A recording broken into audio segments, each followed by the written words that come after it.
आज हम आज़ादी दिवस मना रहे हैं, लेकिन यह आज़ादी हमें उपहार में नहीं मिली है। इसके लिए एक लंबी यात्रा करनी पड़ी है, आज़ादी की यात्रा।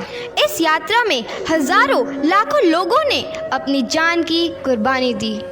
1919 जलियांवाला बाग।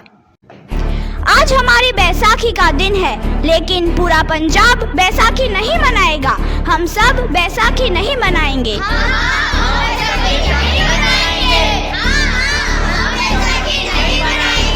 जब तक हम अंग्रेजों को भारत से बाहर नहीं निकाल देते, पूरा पंजाब बैसाखी नहीं मनाएगा। अच्छा, तो तुम सब हमारा विरोध करता है, भाग जाओ यहाँ से। इसका अंजाम बहुत ही बुरा होगा। हम नहीं जाएंगे, तुम लोग जाओगे। हमें नहीं, तुमको भारत से भागना होगा। Soldiers fire!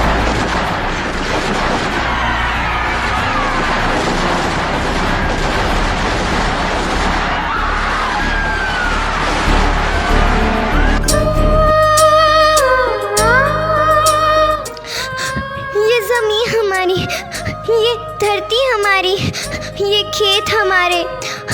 अभी थोड़ी देर पहले हमारी ये फसलें लहरा रही थी, पर इन अंग्रेज़ों ने हमारी फसलें बर्बाद कर दी।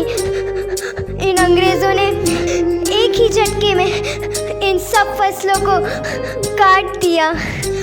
अंग्रेज़ों, तुम्हारे इस अत्याचार से हम डरेंगे नहीं। इस अत्याचार का बदला लेकर रहेंगे। हम आज़ादी लेकर रहेंगे। जलियांवाला बाग हर हिंदुस्तानी की आंख नम कर गया। इस कांड में कितने मासूमों की आहुति चढ़ गई। इतनी हैवानियत से इंसानियत कत्ल कर दी गई। जलियांवाला बाग के हत्याकांड ने आज़ादी की आग में घी देने का काम किया। मासूम औरतों, बच्चों की दर्द भरी चीखें और सिसकियां इनकलाब का गूंज बनकर उभरी। लाला लाजपत राय, भगत सिंह, राजगुरु, सुखदेव सरीखे क्रांतिकारियों ने भारत की इस जमीन से विदेशी दरिंदों को निकाल फेंकने के मंसूबे मजबूत कर लिए। 8 अप्रैल 1929 लाला लाजपत राय के नेतृत्व में साइमन कमीशन के खिलाफ एक भारी जुलूस निकाला गया। Simon commission, Simon commission, Simon commission, Simon commission, Simon commission, Simon commission, Simon commission, Simon commission, Simon commission. बेवकूफ इंडियंस, तुमको हमारी बात समझ में नहीं आती। Stop this. साइमन कमीशन नहीं मानता। आई से स्टॉप दिस। लाला जी, आप आगे बढ़ो, हम आपके साथ हैं। लाला जी, संघर्ष करो, हम आपके साथ हैं। लाला जी, संघर्ष करो, हम आपके साथ हैं। लाठी चार्ज करो!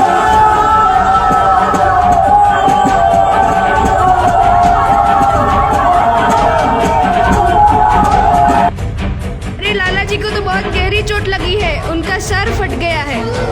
मेरे शरीर में लगी एक एक लाठी अंग्रेजी सरकार के कफन में कील का काम करेगी।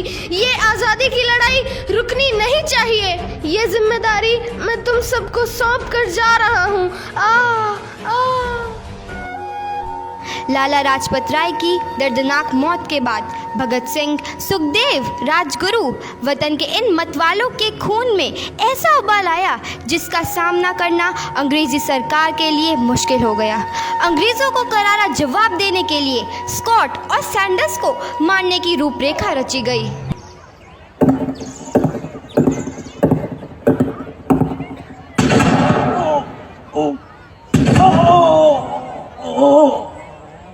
सैंडर्स मारा गया।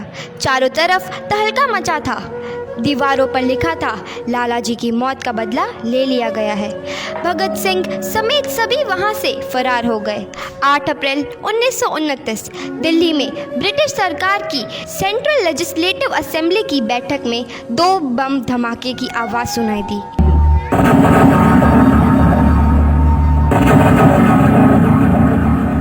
धमाकों ने अंग्रेजी हुकूमत को हिला कर रख दिया। इस घटना को अंजाम देने वाले भगत सिंह, राजगुरु और सुखदेव ने अपने आप को अंग्रेजों के हवाले कर दिया। 1930 को अदालत ने अपना फैसला सुनाया।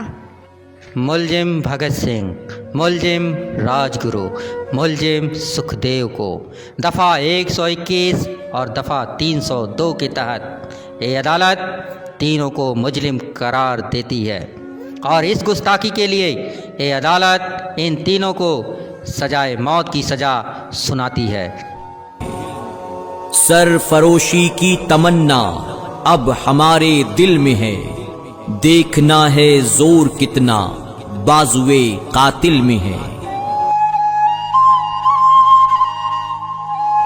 भगत सिंह और किशन सिंह ਤੁਹਾਡੇ ਮੁਲਾਕਾਤੀ ਆਏ ਨੇ। पुत्र की हाल है तेरा? मैं चंगा हूँ माँ, फिक्र करने की कोई गल नहीं। पुत्र, मेरा दिल तेरी तरह पत्थर दिल नहीं होगा। तेरी ये गला सुन के मेरा कलेजा फटे जा रहा है। माँ, मेरा दिल कोई पत्थर जैसा नहीं है, एक वतन परस्त का दिल है जो मेरे देश प्रेम के जज्बे नू ताकत देता है। बेटा, मेरा लाल। माँ, आज मेरी तपस्या पूरी होने जा रही है। जे तू रोई तो मैनू तकलीफ होइया।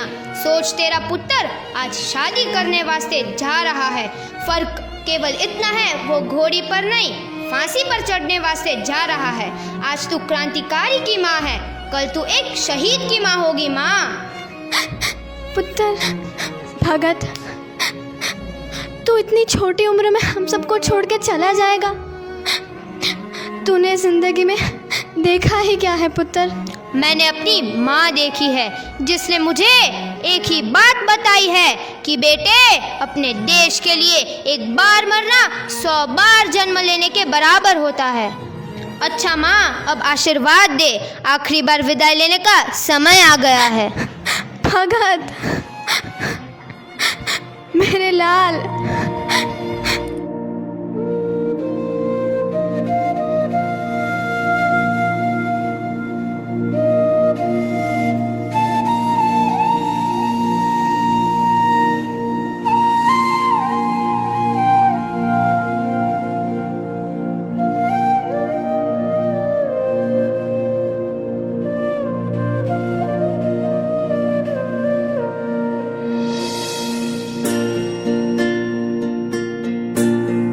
भगत सिंह, तुम्हारी कोई आखिरी ख्वाहिश?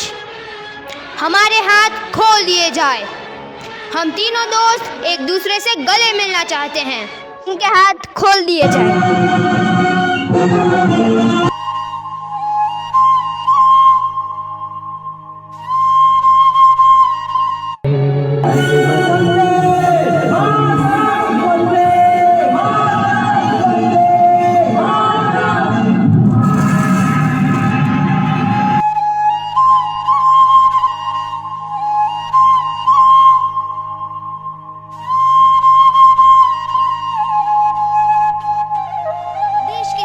नौजवान के मन में आज़ादी की नई उमंग हिलोरे लेने लगी।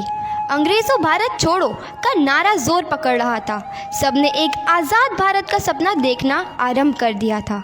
हर कोई अपने अपने ढंग से इस महायज्ञ में अपनी आहुति दे रहा था। सुभाष चंद्र बोस, रानी लक्ष्मीबाई, तात्या टोपे और मंगल पांडे जैसे शहीदों की कुर्बानी रंग लाई।